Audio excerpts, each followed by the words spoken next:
The bitter cold of the Russian front had seeped into Oberleutnant Karl Müller's bones, a chill that no amount of schnapps or thick wool uniforms could ever truly banish. But here, standing on the freshly paved tarmac of an airfield just outside Berlin in early March of 1944, a different kind of cold gripped him. The crisp, clean cold of altitude and speed, a cold he controlled.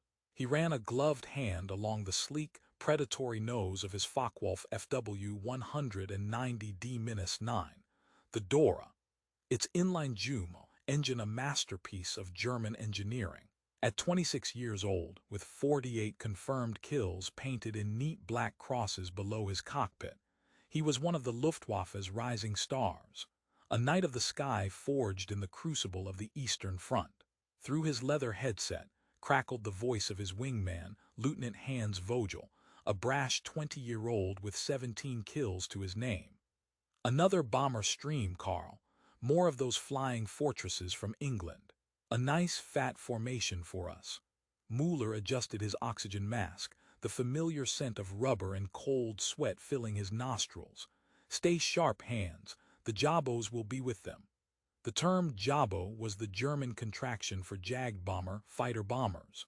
But in the parlance of the Luftwaffe pilots facing the Western Allies, it had become a specific, almost dismissive nickname for the American Republic P-47 Thunderbolt. Vogel laughed, a bright metallic sound over the radio. The Jabos, those flying bathtubs. Karl, they are so slow and clumsy, my grandmother could outmaneuver one in her rocking chair. They break off their escort at the coast. They don't have the range to follow the bombers in. It will be a clean, simple hunt. Müller allowed himself a tight smile. On paper, Vogel was right. The intelligence briefings were clear. The P-47 was heavy, weighing over 7 tons fully loaded. Its radial engine was a massive, thirsty beast. Its top speed was respectable, but its rate of climb and maneuverability were supposed to be inferior to the nimble Fw 190 and the legendary Bf 109. For over a year, that had held true. American bomber losses had been catastrophic. The Luftwaffe's confidence, though strained by the endless war on two fronts, remained unshaken in the realm of aerial combat over the fatherland. They were the defenders, the experienced aces fighting over their own soil. The Americans were the interlopers, their pilots fresh-faced boys with a fraction of the flight hours. What the briefings didn't say, what Müller was just beginning to sense in his gut, was that the Americans were not playing by the same rules anymore. The game was changing, and the stakes were no longer just a dead pilot and a lost aircraft. The stakes were the very sky above Germany. He glanced at the small, creased photograph of his wife, Anna, tucked into the cockpit's instrument panel. He was fighting for her for a future. The young American pilots screaming towards them in their thunderous machines, he suspected, were fighting for something entirely different. The relentless, crushing power of an idea whose time had come. And that kind of enemy, he was starting to fear, was one you could never truly shoot down. The confidence that filled the Luftwaffe's briefing rooms and cockpits in early 1944 was not born of mere arrogance. It was rooted in a solid bedrock of past success and what appeared to be irrefutable technical and tactical superiority. For years, German fighter pilots had enjoyed a golden age. During the Battle of Britain in 1940, despite the ultimate strategic failure, German aces had racked up impressive scores against the RAF Spitfires and Hurricanes. On the Eastern Front, the slaughter had been even more one-sided. Pilots like Erich Hartmann, the eventual top ace of all time with 352 victories, cut through Soviet air formations with near impunity. The Red Air Force, though vast, was equipped with largely obsolescent aircraft and flown by poorly trained pilots in the early war years. By 1943, the average German fighter pilot had over 400 flight hours before his first combat mission. His American counterpart often had less than 200. This experience gap created a culture of undeniable elitism. They were the expert, the experts. They had developed revolutionary tactics like the boom and zoom, using altitude advantage to dive on an enemy, fire a devastating burst, and use the speed gained to climb back to safety, avoiding the turning dogfight where lighter aircraft might have an edge. Their machines were masterpieces of focused engineering. The Focke-Wulf Fw-190, first encountered by the Allies in 1941, had been a profound shock. It was faster than the Spitfire Mkv at most altitudes, more heavily armed with two 7.92 machine guns and four 20 cannons, and incredibly rugged. The Messerschmitt Bf 109, though older, had been continuously refined into a deadly, high-altitude interceptor, particularly the G-series or Gustav models. Their intelligence on the American threat seemed thorough. The Abwehr, German military intelligence, provided detailed performance specifications for Allied aircraft. A standard Luftwaffe pilot's recognition manual listed the P-47 Thunderbolt's top speed as 433 mph at 30,000 feet. Its rate of climb was noted as a sluggish 25 feet per minute. It was, the manual stated, a stable gun platform but a mediocre dogfighter, best suited for ground attack. The pilots themselves had confirmed this in combat. The Thunderbolts they had encountered so far were indeed heavy, and when they tried to turn with a Fw-190, they lost energy and became easy targets. The prevailing wisdom was that the P-47 was dangerous if you were stupid enough to fly straight in front of its 850 caliber machine guns, but otherwise, it was a lumbering oaf. This technical assessment was fatally intertwined with a deeper, more insidious cultural prejudice. Nazi ideology preached the superiority of the German Volk, their ingenuity, and their martial spirit. American society was caricatured as decadent, materialistic, and soft. Their pilots were seen as undisciplined, lacking the killer instinct honed in the life-and-death struggles on the Eastern Front. A widely circulated report from a Luftwaffe psychological unit concluded that American pilots, coming from an individualistic and comfort-oriented culture, lacked the stamina and ruthlessness for a prolonged war of attrition against the battle-hardened veterans of the Luftwaffe. They would, the report suggested, break under pressure. There were, of course, dissenting voices, but they were systematically ignored. Oberleutnant Adolf Galland, the general of the fighters, had been warning since 1943 that the sheer numerical weight of the American air offensive would eventually become overwhelming. He had visited the Western Front and spoken to pilots who reported that the new P-47s they were facing seemed different, faster in a dive somehow. His memos to Reichsmarschall Hermann Göring were met with accusations of defeatism.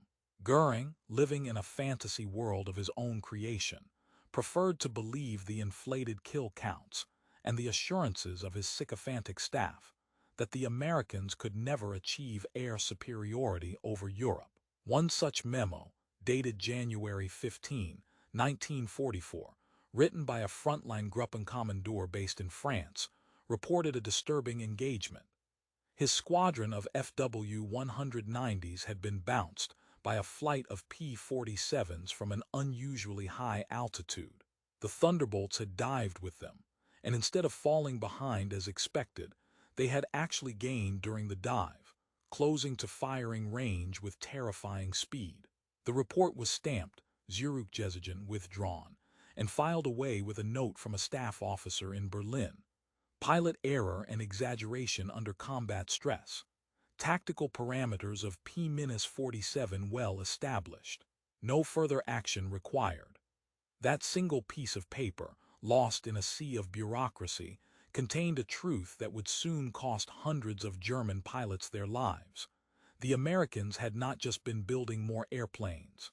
They had been quietly perfecting a weapon the Luftwaffe didn't even know it should fear.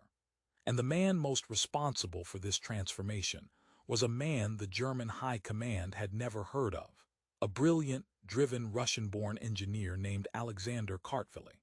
While German pilots like Müller and Vogel confidently patrolled the skies, A revolution was taking shape in the sprawling, deafeningly loud factories of the United States. A revolution built not on individual genius alone, but on the awesome, terrifying power of mass production and systematic innovation. The narrative the Luftwaffe believed, that they were facing a slightly improved version of the same old Thunderbolt, was a dangerous fantasy. The reality was that the P-47 had undergone a metamorphosis, and at the heart of this change was a piece of technology the Germans had considered but failed to perfect for single-engine fighters: the turbo-supercharger. Alexander Kartveli, the chief aircraft designer at Republic Aviation, was a man possessed. A Georgian who had fled the Russian Revolution, he was a whirlwind of creative energy and stubborn determination. He had championed the P-47 from its inception as a massive, heavyweight interceptor, a concept that many in the U.S. Army Air Forces had initially scoffed at. Too big, they said, too heavy. It'll never turn with a 0 or a 109. But Kartveli had a different vision. He wasn't designing for a turning dogfight. He was designing for energy, the brutal, physics-based advantage of speed and altitude. His masterpiece was the integration of the General Electric turbo supercharger. This was not a simple supercharger bolted to the engine. It was a complex system that used the fighter's own exhaust gases to spin a turbine, which in turn powered a compressor that forced dense air into the Pratt & Whitney RMS-2000 800 double Wasp engine, a monstrous 18-cylinder radial that produced 2,000 horsepower. At high altitudes, where the air is thin and normally aspirated engines gasp for breath, the turbo supercharger allowed the RMS-2000 800 to maintain its full, devastating power. The P-47 million, the model now rolling off the production lines in early 1944, could generate over 28.0 horsepower with water injection. It wasn't just fast, it was a rocket ship. The numbers were staggering, and they rendered the Luftwaffe's intelligence reports obsolete. The P-47 million could reach 473 mph at 32,000 feet, a full 40 mph faster than the Luftwaffe believed possible. Its rate of climb was not 25.0 feet per minute, but over 35.0, and in a dive, it was untouchable. Weighing over 8 tons, it could build speed with the momentum of a falling anvil. German pilots who tried to dive away from a Thunderbolt, their standard escape tactic, were about to discover a horrifying truth. Nothing in the German arsenal could outdive a late-model P-47. The Jabo was about to become the Hunter. The production statistics were even more mind-boggling. While German aircraft factories, increasingly battered by Allied bombing, struggled with resource shortages and dispersed, inefficient production, American industry hit its stride. The Republic Aviation Plant in Farmingdale, New York, was a temple of mass production. At its peak, it produced not 40 or 50 aircraft a month, but over 400. In 1944 alone, Republic would build 62 42 P-47s. To put that in perspective, the total German production of all single-engine fighters for 1944, the FW-190 and Bf-109 combined, would be just over 25,000. The Americans were building one type of fighter at nearly a quarter of Germany's total fighter output. This was not just a matter of numbers, it was a difference in philosophy. German engineering prized refinement and complexity. The FW-190 was a masterpiece of compact, intricate design. American engineering prioritized durability, simplicity, and survivability. The P-47 was built around its pilot. It had a bulletproof windshield, armor plate behind the pilot's seat, and self-sealing fuel tanks that dramatically reduced the risk of fire. Its .850 caliber Browning M12 machine guns, with 425 rounds per gun, delivered a staggering 34.0 rounds per minute of combined firepower. A 2-second burst from a P-47 put 130 rounds of heavy .50 caliber ammunition into the air. A similar burst from a FW-190's mix of cannons and machine guns put out about 60 rounds. The American pilot didn't need to be a marksman.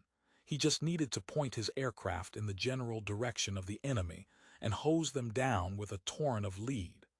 The testing and development process had been grueling. The first turbo-supercharger installations had been prone to failure, with turbines seizing or exploding at high altitudes. Kartveli and his team, working 18-hour days, redesigned ducting, improved cooling, and relentlessly tested until the system was reliable. Early combat trials in Europe with the P-47C and D models had been disappointing, largely because of the range issue Vogel had so casually dismissed. The Thunderbolts simply couldn't accompany the bombers all the way to their targets deep in Germany. But that problem, too, was being solved in a characteristically American way, not with finesse, but with overwhelming force. Engineers devised monstrous 200-gallon disposable fuel tanks that could be jettisoned when empty. Suddenly, the short-legged Thunderbolt could fly to Berlin and back. By the spring of 1944, the pieces were in place. The factories were churning out these new, vastly improved Thunderbolts by the hundreds. The pilots, initially skeptical of their flying milk bottles, were being retrained in new tactics that leveraged their aircraft's strengths. Boom and zoom from high altitude, using their incredible dive speed to make single, slashing attacks, and then climbing away, safe from retaliation. They were learning to fight the way the expert did, but they were doing it in a machine that could execute those tactics better than anything the expert had ever flown. Back in Germany, the warnings began to trickle in, a steady drip of disturbing anecdotes that the rigid, self-assured German military bureaucracy worked tirelessly to ignore. The first signs were easy to dismiss. A lone pilot returns from a mission over France, babbling about a P-47 that kept pace with him in a steep dive. "Impossible," his commanding officer says. "You were mistaken. It was a different aircraft, perhaps a P-38 Lightning, or you misread your airspeed indicator." The report is filed away. Then came the radar operators. The Wurzburg and Freya radar stations that formed the Kammhuber line, Germany's air defense network, began reporting contacts that didn't fit the established patterns. The bomber streams were the same, but the escorting fighter blips were appearing much deeper over the continent than ever before. Radar ghosts, the technicians are told. Atmospheric anomalies. Do not clutter the reports with spurious data.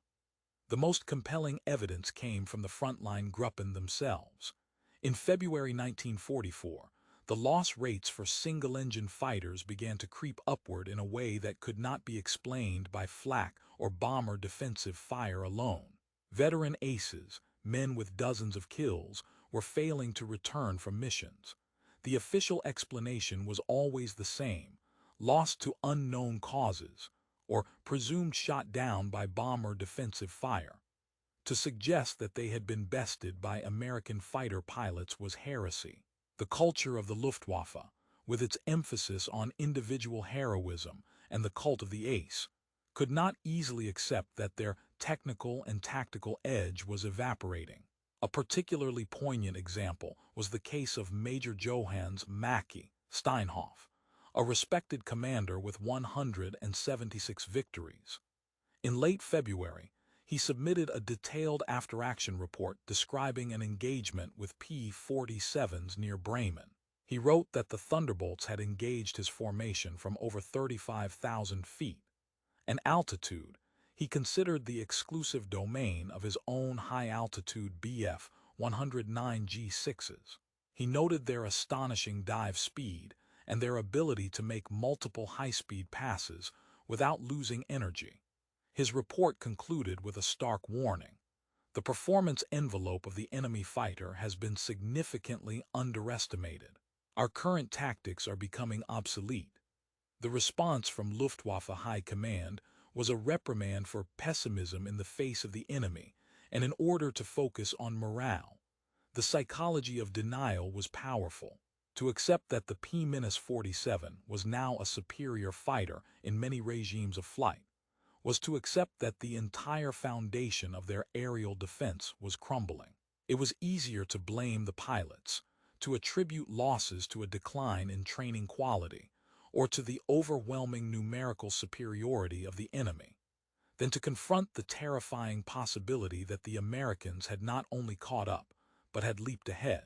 The German military mind, so brilliant at tactical improvisation, was often cripplingly rigid at the strategic level.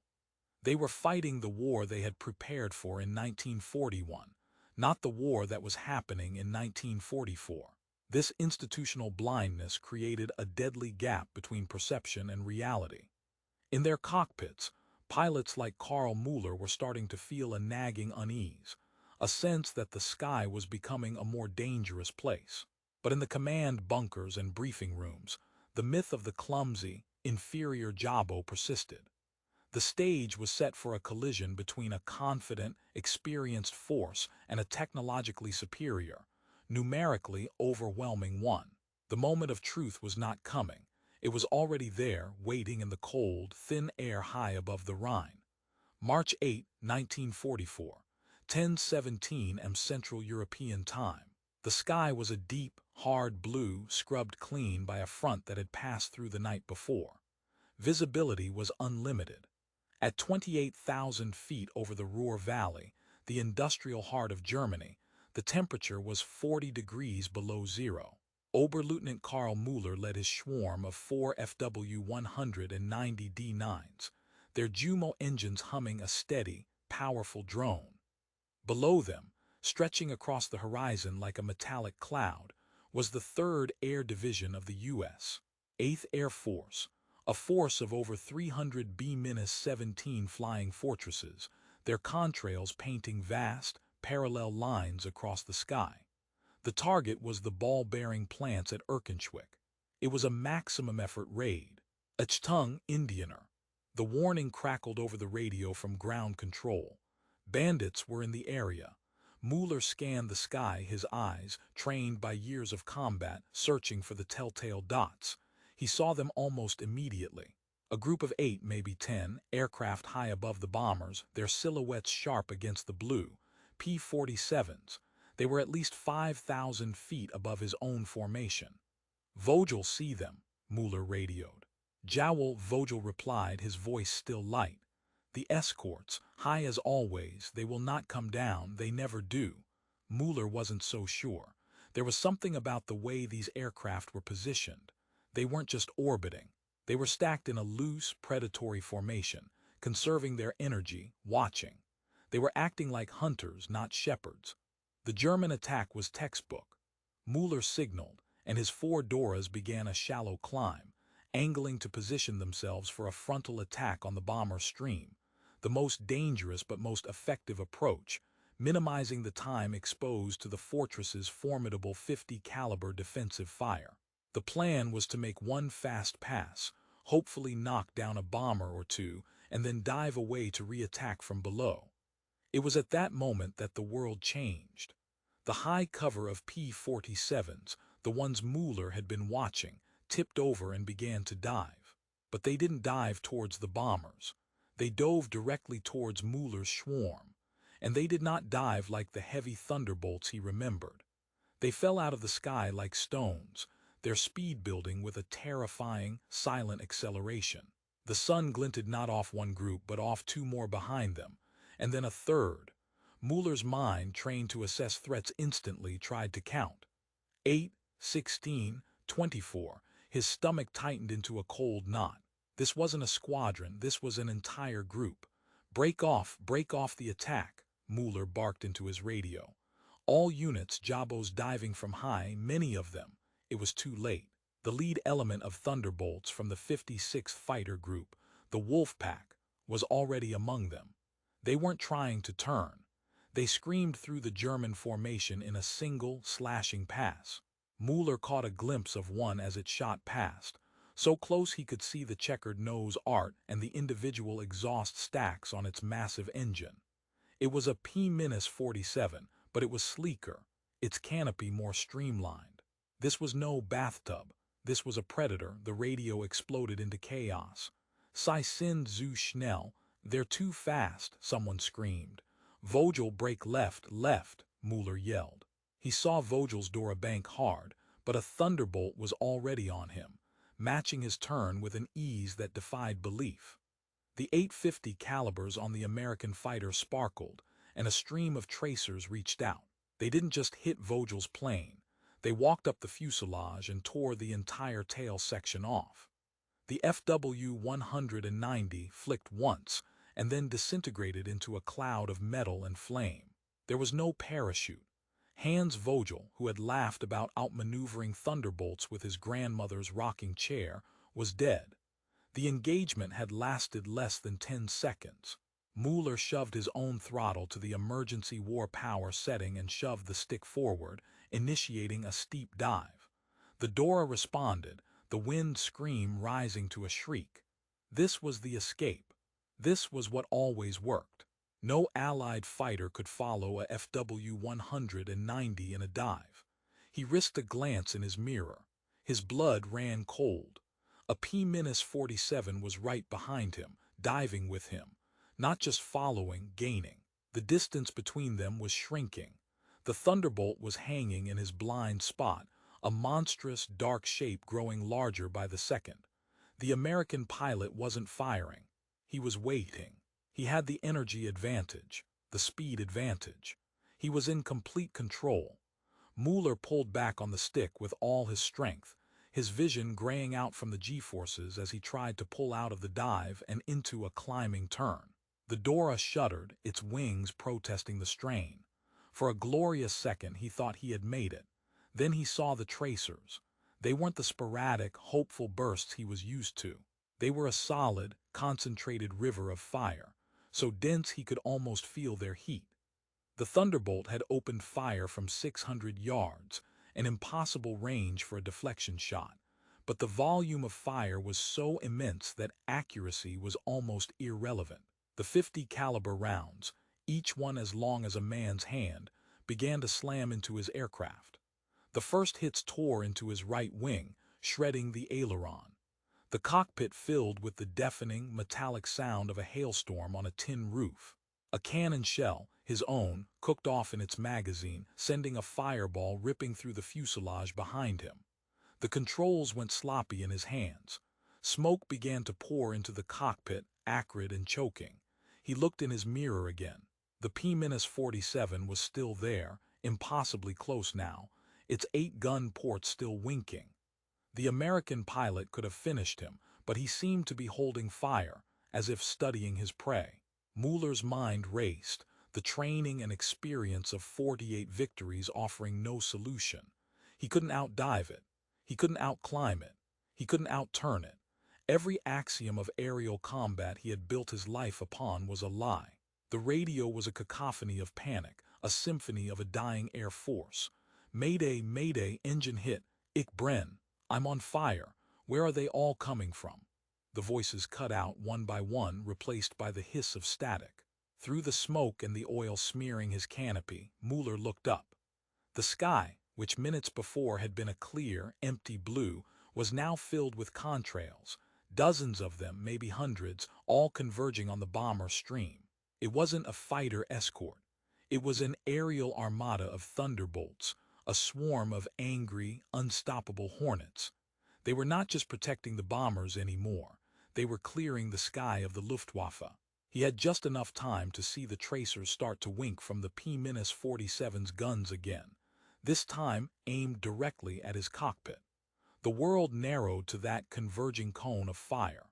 He pulled the ripcord for the canopy jettison, the cold air rushing in a final, brutal assault. He had a fleeting, absurdly clear thought about the photograph of Anna, and then the first of the 50 caliber rounds smashed through the instrument panel, and everything went black. The world did not end in blackness, but in a shattering kaleidoscope of violence and physics. The 50 caliber rounds that smashed through the instrument panel did not kill Karl Müller instantly. They turned his cockpit into a storm of whirling shrapnel, plexiglass splinters, and shredded aluminum. The impact was not a single blow, but a series of concussive hammer strikes that slammed his body against his harness. One round tore the glove from his left hand, taking 2 fingers with it in a spray of blood that instantly froze on the oxygen mask hose. Another shattered the altimeter, sending a needle spinning wildly into his thigh. The photograph of Anna vanished, consumed in the flash of disintegrating instruments. His mind, trained for survival, fought through the shock. The cockpit was a maelstrom of screaming wind and smoke. The Dora, mortally wounded, was in its death throes, shuddering violently as it fell through the sky. The P-47 that had killed him was already gone, climbing back to altitude to seek new prey, its work done with chilling efficiency. Müller's vision swam, the gray out from the G-forces mixing with the black tendrils of unconsciousness. He was falling, a piece of debris in a sky he no longer commanded. With a raw, guttural scream that was torn away by the 400-mile-per-hour slipstream, he fought the failing controls. The stick was limp, the rudder pedals offered no resistance. Fire was licking from the engine cowling, a bright, hungry orange against the deep blue. Get out. The thought was primal, cutting through the pain. Get out now. His right hand, still gloved, fumbled for the harness release. The mechanism was bent, jammed by a piece of shattered canopy frame. He slammed his fist against it once, twice, the pain from his mangled left hand a distant, throbbing echo. With a final, desperate heave, it gave way. The force of the wind immediately tried to pluck him from the cockpit. He was pinned for a moment, his body half in, half out, the frozen air a physical wall. He kicked against the instrument panel, the motion frantic, uncoordinated. Then he was free, tumbling wildly into the void. The sensation was not of falling, but of being stationary while the earth, a dizzying patchwork of brown fields and smoke-shrouded cities, spun madly around him. The cold was beyond anything he had ever experienced, 1,000 needles driven into his flesh, stealing his breath. He clawed for the D-ring on his parachute. His mind, slipping, replayed the drill he had practiced 1,000 times. Find the ring, pull, count to 3. But his left hand was a useless, bloody stump and his right was numb with cold. His fingers brushed against cold metal. He gripped and pulled. Nothing happened. A spike of pure terror, colder than the air around him, lanced through his heart. The chute was jammed. He was going to die, not in a heroic duel, but in a silent, anonymous plummet. He pulled again, putting all his failing strength into it. A final, wordless curse against the fates. There was a sharp crack, and a violent jerk that slammed his jaws together and sent fresh agony shooting through his neck and shoulders. The white silk bloomed above him, a sudden, beautiful canopy of salvation. The wild tumbling ceased, replaced by a gentle, swinging motion. The roaring wind faded to a whisper. The only sounds were the creak of the harness and the distant, receding thunder of the air battle still raging miles above. He looked up, checking the canopy for tears. It was whole. He was descending into the Ruhr Valley, the very heart of the German war machine. Below, he could see the sprawling complexes of the ball-bearing plants at Erkenschwick, their outlines obscured by the first black puffs of flak. The American bomber stream was unleashing its payload, a rain of dark specks that fell with serene slowness before erupting into world-ending blossoms of fire and smoke on the ground. The sight was both terrifying and mesmerizing. He was a spectator to the destruction of his nation's industrial might, dangling helplessly between the heaven he had lost and the hell he was descending into. The pain in his hand was becoming a sharp, insistent presence. He fumbled with his right hand, trying to tear a strip from his flight jacket to make a tourniquet, but his fingers were too clumsy. Blood, dark and thick, dripped from his fingertips, falling away towards the earth. He gave up, simply cradling the ruined hand against his chest. His mind began to wander, drifting from the immediate horror to the larger, more profound shock of the last few minutes. Hans Vogel was dead. His confident, laughing wingman had been erased in less time than it took to light a cigarette. The jabot, the flying bathtub, the clumsy oaf, had not just beaten them. It had annihilated them with a contemptuous ease that suggested a fundamental, unbridgeable gap. The briefings, the intelligence, the collective confidence of the entire Luftwaffe, it had all been a lie. A comfortable, fatal lie. He remembered the sight of the Thunderbolts diving. It wasn't just their speed, it was their presence. There were so many of them. The sky, which had for so long been the domain of the expert, had been invaded, occupied by a swarm of these brutishly effective machines, each one flown by a pilot who understood energy and altitude as well as any German ace, but who had a machine that could execute the theory with brutal perfection. Müller, the Knight of the Sky, had been unhorsed by a commoner with a better sword. His descent seemed to take an eternity. He watched the ground swell to meet him, a farmer's field on the outskirts of a small village. He could see people running, tiny figures pointing up at him. He braced himself, pulling on the risers to steer away from a cluster of trees. He hit the frozen ground hard, his legs buckling under him, and he collapsed into a heap of pain and exhaustion. The parachute, caught by a gust of wind, dragged him several yards through the mud before collapsing. For a long moment he just lay there, face pressed into the cold, wet earth, breathing in the smell of soil and his own blood. The sound of the air battle was a distant rumble now, a storm passing over the horizon. Then, rough hands were on him, rolling him over. He looked up into the grim, frightened faces of two old men in Volkssturm uniforms, armed with ancient rifles. They were shouting at him in thick, regional German, their words blurred by the ringing in his ears. "Oberleutnant Karl Müller, Jagdgeschwader 26, he managed to croak, his throat raw from the cold and smoke. They saw his officer's insignia and his wounds, and their demeanor shifted from suspicion to a kind of frantic pity. One of them produced a dirty cloth and began clumsily wrapping his hand. The other cut away his parachute harness. They half carried, half dragged him towards a waiting Kubelwagen, its engine sputtering. As they drove towards a makeshift aid station in the village, Müller looked back at the sky. It was empty now, save for the lingering contrails of the departing American armada. The Luftwaffe was gone. The sky belonged to the Thunderbolts. The aid station was a scene from a medieval painting of hell. A small church basement had been converted, its pews pushed against the walls to make space for blood-slicked tables. The air was thick with the coppery smell of blood, the sharp tang of antiseptic, and the low moans of the wounded. Most were civilians, victims of the bombing raid, but a few were Luftwaffe crew, their flight suits torn and burned. A harried doctor with a blood-stained smock glanced at Müller's hand, gave him a shot of morphine that sent a wave of warm numbness through his body, and moved on to the next patient. Müller was left propped against a stone wall, watching the chaos. A young lieutenant, his face blackened by smoke and one arm in a sling, stumbled over and sat heavily next to him. "You too?"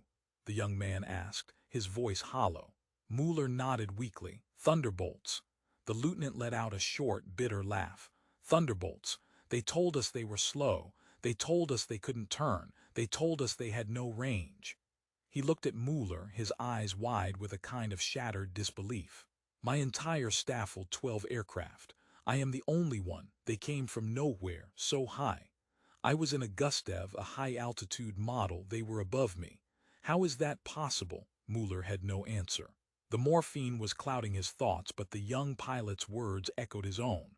This was not an isolated incident. This was a pattern, a systemic collapse. The reports that had been filed away, the warnings that had been dismissed as defeatism, they were all true. The Americans had not just closed the gap. They had created a new paradigm of aerial warfare, and the Luftwaffe was still fighting the last war. Later that evening, sedated and with his hand crudely bandaged, Müller was loaded onto a train heading east, away from the front, towards a proper Luftwaffe hospital. The train was packed with wounded, a rolling testament to the day's disaster. In the dim light of the carriage, he overheard snippets of conversation from other pilots, a chorus of shock and despair that painted a devastating picture of the scale of the defeat. "They're calling it Black Week," a major with a bandaged head muttered to a colleague. Not just here. Over France, over Holland.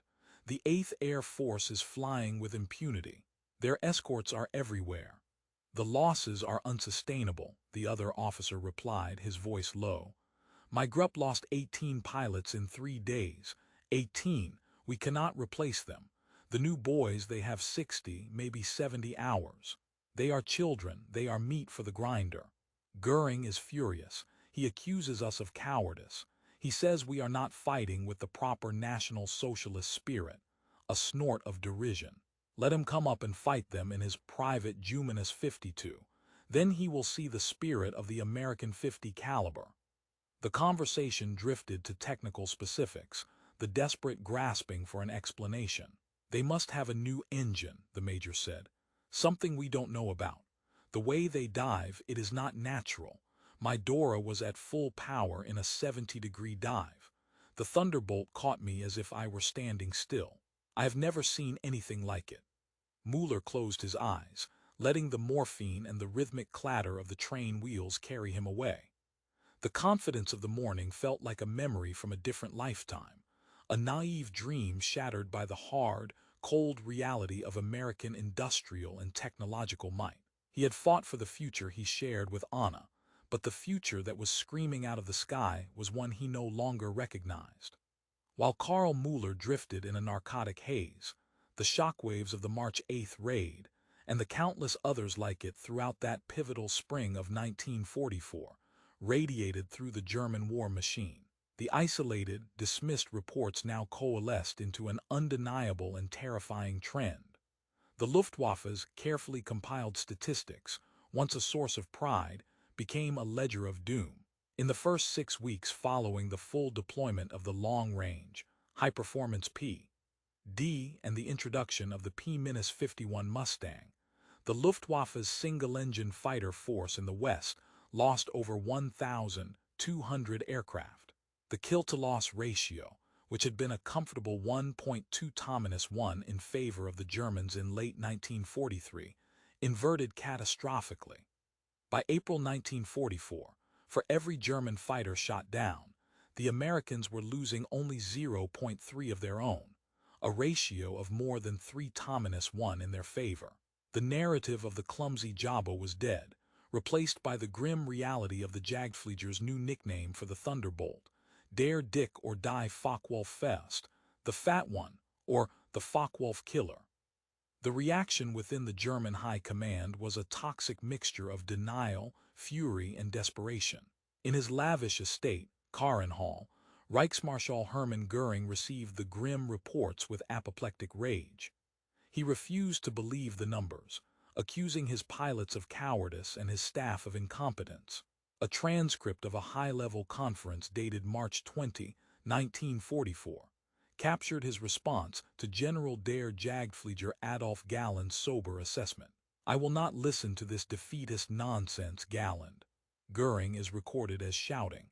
The American pilots are shopkeepers and farmers. They lack the warrior spirit. Our aces are expert and will teach them a lesson.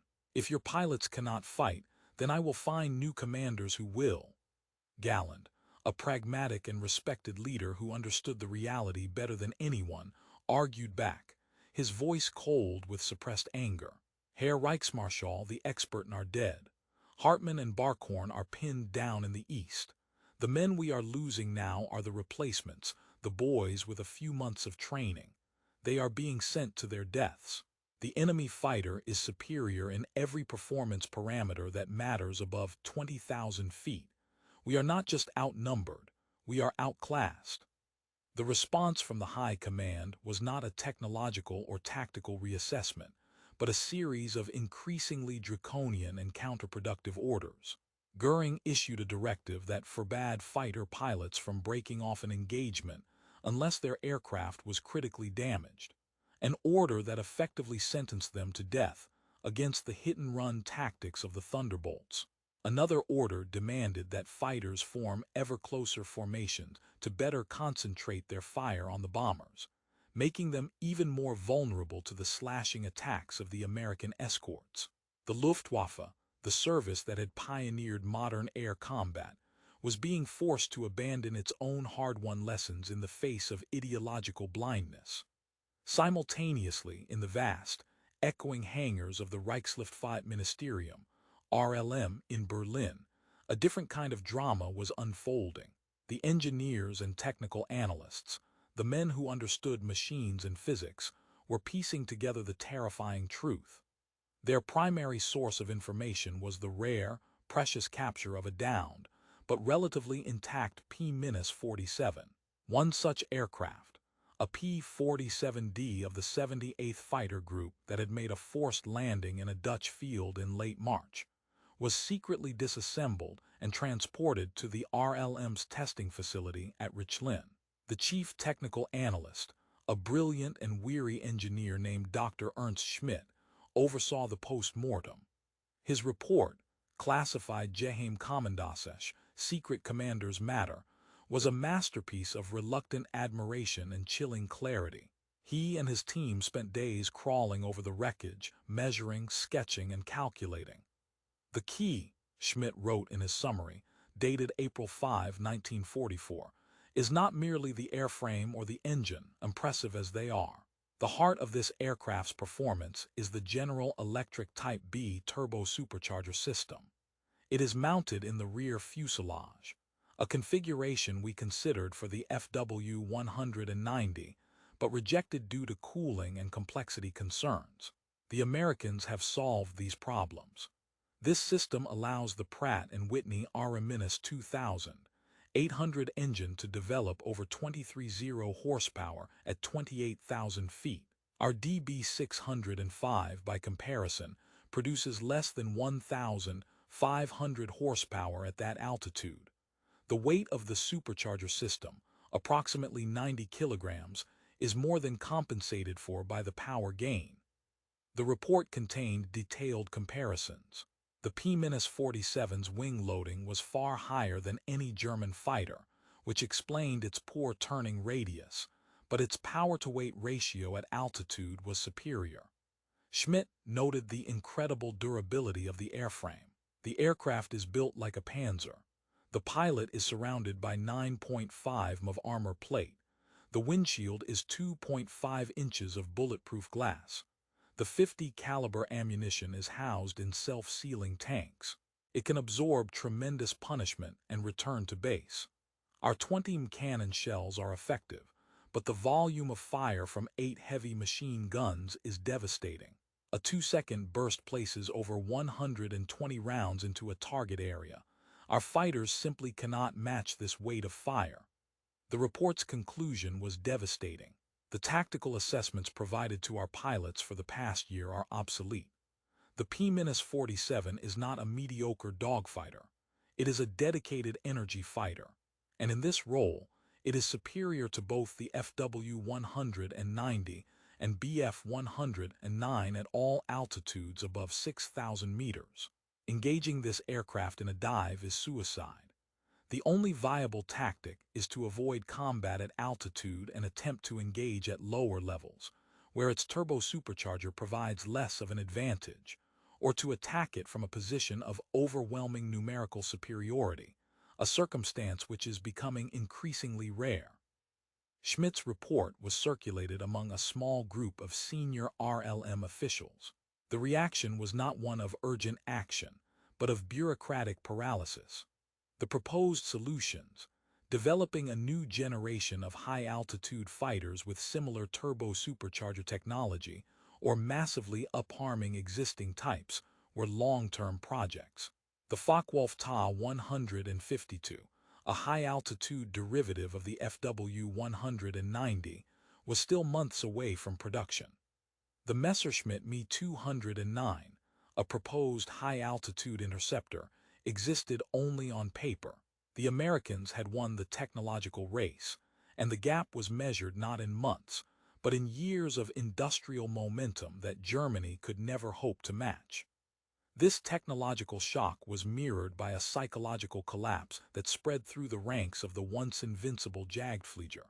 In the officers' mess of a Luftwaffe base in western Germany, a young pilot named Lieutenant Franz Weber, who had scored his first and only kill the previous autumn, wrote in his diary on April 10, 1944. The entry was stained with beer and the smudges of a trembling hand. They call it Jagdschloss, the hunting lodge. It is not a lodge, it is a slaughterhouse. We take off, we climb, and then we see them. The contrails are like a spider's web across the sky. There are so many, they are always above us. The order comes to attack the bombers and then they fall on us. It is not a fight, it is an execution. The veterans tell us to stay calm, to use the sun, to use the clouds. But there is no sun today, and the clouds are below us. There is only the blue sky and the thunderbolts. Schmidt was shot down today. He bilated out, but his chute was on fire. He fell like a torch. I saw his face as he passed me. He was screaming. I did not fire my guns. I did not even see a bomber. I just ran. I pushed the nose down and I ran for the deck, and one of them followed me all the way down to 2,000 meters. I only escaped because he broke off, probably low on fuel. I am a coward, but I am alive. I think I would rather be a coward than a burning torch. The erosion of morale was not limited to the green replacements. Even the aces, men with iron nerves and dozens of victories, began to show the strain.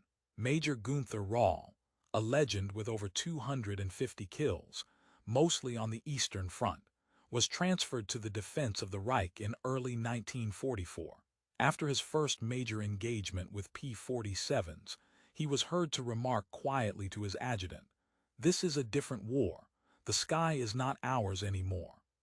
The cult of the ace, the very foundation of the Luftwaffe's identity, was crumbling under the weight of impersonal, industrial-scale warfare. The impact of this aerial catastrophe rippled outwards, touching every aspect of the German war effort. In the damp, claustrophobic bunkers of the Atlantic Wall in France, Wehrmacht commanders awaiting the inevitable Allied invasion received revised intelligence appreciations in May 1944. A memo from Field Marshal Rommel's headquarters to all subordinate units stated bluntly, "Total Allied air superiority over the invasion zone must be assumed. Movement of reserves by day will be extremely hazardous and likely interdicted. All defensive preparations must account for constant enemy aerial reconnaissance and attack." The freedom of the skies that the P-47s and P-51s had won was the single most important factor ensuring the success of the D-Day landings just 2 months later. The Luftwaffe, which should have been the first and most vital responder to the invasion, was a ghost. On D-Day itself, the Luftwaffe managed to fly only 319 sorties over the invasion beaches. The Allies flew over 12,000. The perspective of a captured German officer, Hauptmann Erich Braun, a Stuka pilot shot down over Normandy in July 1944, illustrated the chasm in industrial might. While being transported to a POW camp in England, his train passed near the port of Southampton. In a letter home that was censored but preserved in Allied archives, he wrote, "We passed a dockyard. I could not believe my eyes. There were ships, hundreds of them of every size. Liberty ships, tankers, landing craft. They covered the water as far as I could see. And in the sky, a constant procession of aircraft. Not just a few, but dozens at a time, flying in perfect formations. I saw in that one moment what we are fighting against. It is not an army. It is a storm. It is a force of nature. We are trying to hold back the tide with a bucket." This sense of facing an inexorable, industrial tide was the final, crushing realization. The German war economy, for all its technical ingenuity, was a boutique operation compared to the American colossus. In 1944, German factories produced a total of 39,807 aircraft of all types. The United States produced 96,318. For fighters alone, the figures were even more stark. Germany's total output of single-engine fighters, Bf-109s and Fw-190s, was 25,000 for the entire year. The United States produced 38,873 fighters, of which 6242 were P-47 Thunderbolts. The Americans were not just building more aircraft. They were building them faster than the Germans could shoot them down. For every P-47 lost over Europe, 3 new ones were rolling off the assembly lines in Farmingdale, New York, and Evansville, Indiana. The human cost of this imbalance was catastrophic for the Luftwaffe. The training pipeline, already shortened and diluted by fuel shortages and the demands of the front, could not keep pace with the losses. In 1944, the Luftwaffe lost over 10,000 pilots killed, missing, or captured. The training schools were graduating fewer than 4,000 new pilots per year. The average experience level of a German fighter pilot plummeted. By the end of 1944, a pilot with 50 combat missions was considered a veteran. In 1941, a pilot was not even considered an expert until he had 20 kills. The Luftwaffe was bleeding to death, not just in machines, but in the irreplaceable skill and experience of its men. For Karl Müller, the war ended in that farmer's field in the Ruhr Valley. His wounded hand, infected from the crude field dressing, never fully healed. After a long convalescence in a hospital near Dresden, he was deemed unfit for fighter operations. The 48 black crosses painted below his cockpit became a permanent, frozen record of a war that was already over for him. He was transferred to a desk job, training the ever younger, ever more terrified replacements who were being fed into the meat grinder over the Reich. He would stand before them in a classroom, his crippled hand tucked into his pocket, and try to impart the lessons of energy fighting, of boom and zoom, of using the sun and the clouds. But he saw the fear in their eyes, and he knew it was useless. He was teaching them how to duel with rapiers, but they were being sent to fight against machine guns. He would sometimes receive letters from his wife, Anna, who had been evacuated from Berlin to a relative's farm in Bavaria. Her letters were full of hope for a future he knew was impossible. She wrote of the little house they would build after the war, of the children they would have. He would read them by the weak light of a blackout lamp, and his heart would ache with a profound, unutterable sadness. He was fighting for that future, but the men who would decide that future were the young American pilots in their Thunderbolts, the representatives of the relentless, crushing power he had glimpsed in those final, terrifying seconds before his world went black. The final, devastating statistics of the P-47's war were a testament to the revolution it had wrought. By the time the last Thunderbolt rolled off the production line in December 1945, Republic Aviation had built 15,683 of them. In aerial combat over Europe, P-47 pilots were credited with destroying 3752 enemy aircraft in air-to-air combat. The Luftwaffe, in turn, managed to shoot down 1,234 P-47s. The math was as brutal as the aircraft itself. For every Thunderbolt lost, the Germans had lost more than 3 of their own fighters. But the true impact was far greater. The Thunderbolt's dominance, achieved by the spring of 1944, broke the back of the German fighter force. It made possible the D-Day landings. It crippled the German war economy through strategic bombing, and it established a template of American air power that would endure for decades. Years after the war, a retired General der Jagdflieger Adolf Galland was interviewed by Allied historians. He was asked to reflect on the turning point of the air war. He did not mention a specific battle or a new German weapon. He spoke of a feeling, a moment of collective realization that dawned in the early months of 1944. "We looked up and saw the sky full of silver aircraft," he said, his voice calm, his eyes distant. "And we knew in that moment that we had lost. It was not a matter of courage or skill. Those we had in abundance. It was a matter of mathematics and physics. We were not fighting an air force. We were fighting the output of 100 factories, the ingenuity of 10,000 engineers, the resolve of a nation that could build a Thunderbolt and then hurl it across an ocean to destroy us. You cannot shoot down an idea like that. You can only wait for it to pass over you and hope to survive the storm." On May 8, 1945, Karl Müller, his uniform stripped of insignia, stood by a dusty road in Bavaria and watched as a column of American tanks, Sherman after endless Sherman, rumbled past. The soldiers on the tanks were young, confident, and weary. They looked nothing like the demons of Nazi propaganda. They looked like the same boys who had flown the Thunderbolts. One of them, a red-haired sergeant, saw Müller standing there and tossed him a chocolate bar.